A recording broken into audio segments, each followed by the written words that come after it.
Over 200 years ago, there was a revolution, an American Revolution, an event that literally changed the course of history. It was led by a group of unsatisfied people. People who were tired of being told what they could do and when they could do it. People were fed up with their lack of choices and their lack of personal freedoms. People fed up with their lives being controlled by others. Fed up with being oppressed, fed up with being manipulated. They finally said, enough, I've had it, and I'm not going to live like this anymore.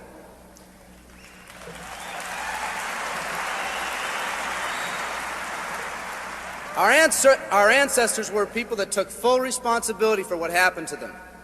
It was that spirit that ignited a country and formed what is now a giant in the free world. I have a question for you. Where's that spirit today?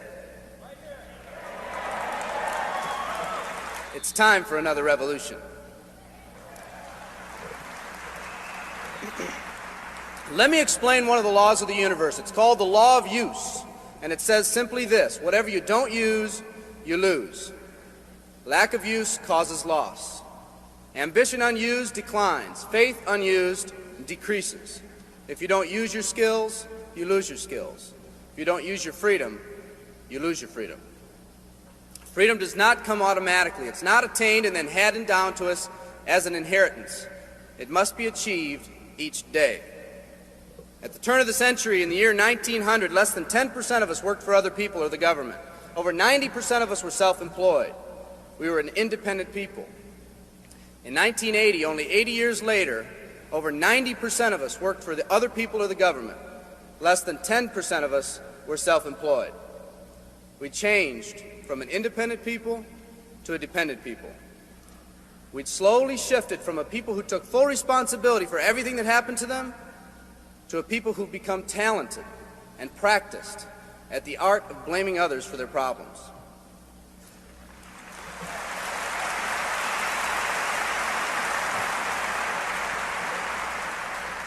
Our giant has fallen asleep. Our forefathers didn't say, who's going to take care of me? They simply said, all I ask is the opportunity to be free and the ability to take care of myself and my family. Today, we elect officials who will, quote unquote, take care of us. We cry out against anyone who dares to ask us to provide more value in the workplace. We do everything we can to spread around the suffering in our society, and yet no one is willing to step up and be part of the solution.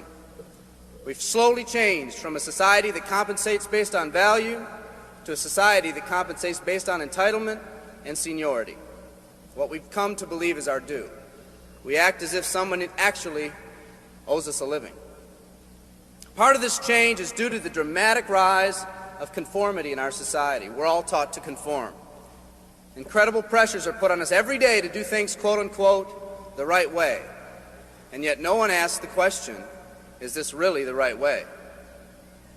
A man once said, I'm just a collection of mirrors reflecting what everyone expects of me. We live our lives to please those around us, and the scary thing is, the people around us are doing exactly the same thing. Psychologist Rollo May calls us outer-directed people. We don't act, we only react. We seek not to be outstanding, but to fit in. We're able to respond, but not to choose. Perhaps that's why a wise man once said, the mass of men lead lives of quiet desperation. In order to change, we need to become inner-directed people. People with our own purpose. People who are not easily swayed by the opinions of others. And that's difficult because from a very early age we look to the opinions of others to orient ourselves and to validate our decisions and our actions. Nietzsche said, we need more strong people in this world because the weak, by their sheer mass, are forcing weak ideals and weak values on us all.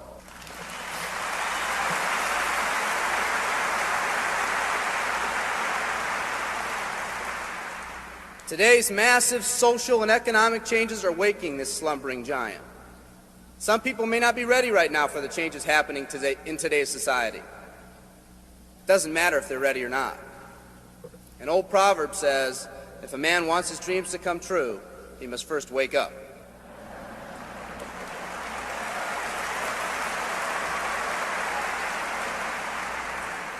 I, for one, am glad for the radical changes in our society because I believe that within that crisis, we will find that independent spirit that once pioneered this country.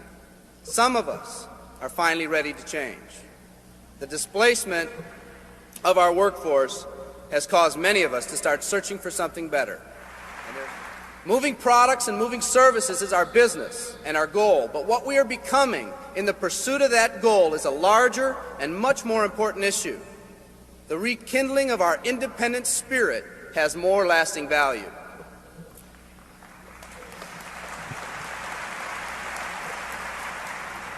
There's no more noble a business than the business that encourages the development of people. Every living organism has one and only one central need in life: to fulfill its own potentialities. The acorn becomes an oak, the puppy becomes a dog, and that's all that's required of the oak and the dog. But the human being's task in fulfilling his or her nature is much more difficult. The reason is, unlike any other living creature on this planet, you've been given the dignity of choice. You'll not grow like a tree. You'll grow only as you plan and choose to grow. When a person chooses to live, two things happen. First, assuming responsibility for themselves takes on a whole new meaning. They accept responsibility not as something they've been saddled with, but as something they themselves have chosen. The second thing that happens is that discipline from the outside is replaced by self-discipline. They accept discipline not because it's commanded, because they themselves have chosen what they want to do with their lives. Just like when the disenfranchised men and women over 200 years ago got fed up and said, "I'm not going to live like this one more day," there's another revolution coming. It's coming not just from Americans, but from people all over the world.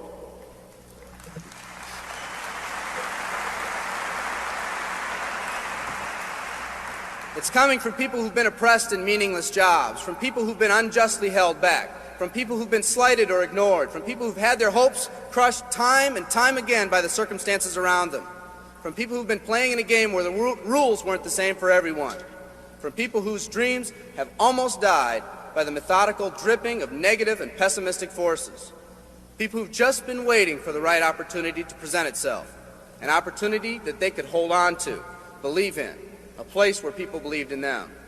I hear the rumbling of this coming revolution every day. The old rules are changing, and society is finally ready for that change.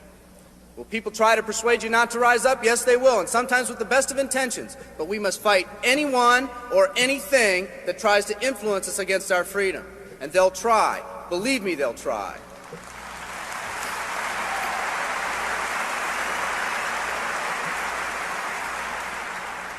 They'll try to suggest you off course, to nudge you off course, to distract you off course.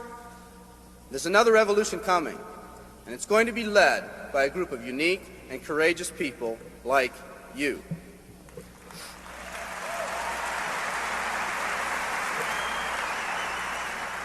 People who've had it with the way things are. People who've picked out their mountain in life and said, "I'm going to the top." And if someone tells you you can't climb mountains, you don't have any experience. You tell them, "I'm going to the top."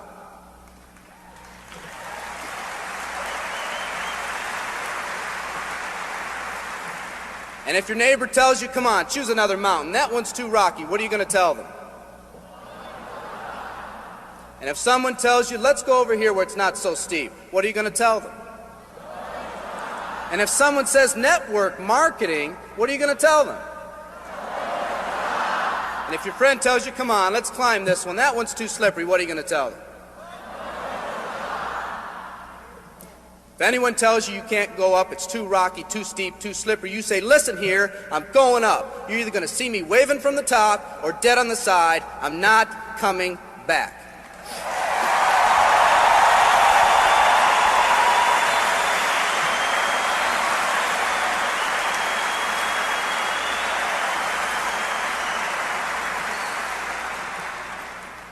There's something about the do-or-die attitude. It's almost like when someone has a do-or-die attitude, time, fate, and circumstances seem to get together, have a hasty conference, and say, they say they're going to do it or die.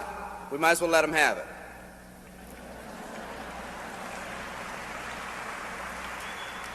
The people in this arena are special. You're special because you've already rekindled that independent spirit.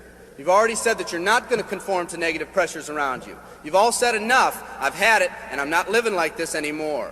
You are the people who want to set big goals and aspirations for yourselves and your families. People who want to live in a country where families are brought together again instead of being torn apart. People who want a country where once again owning your own business and controlling your own destiny is commonplace.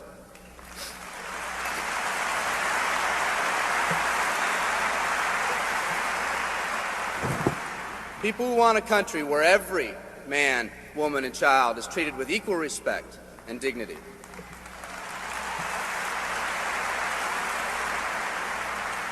People who will pay any price so their families will not live with the legacy of maxed out credit cards and unfulfilled promises.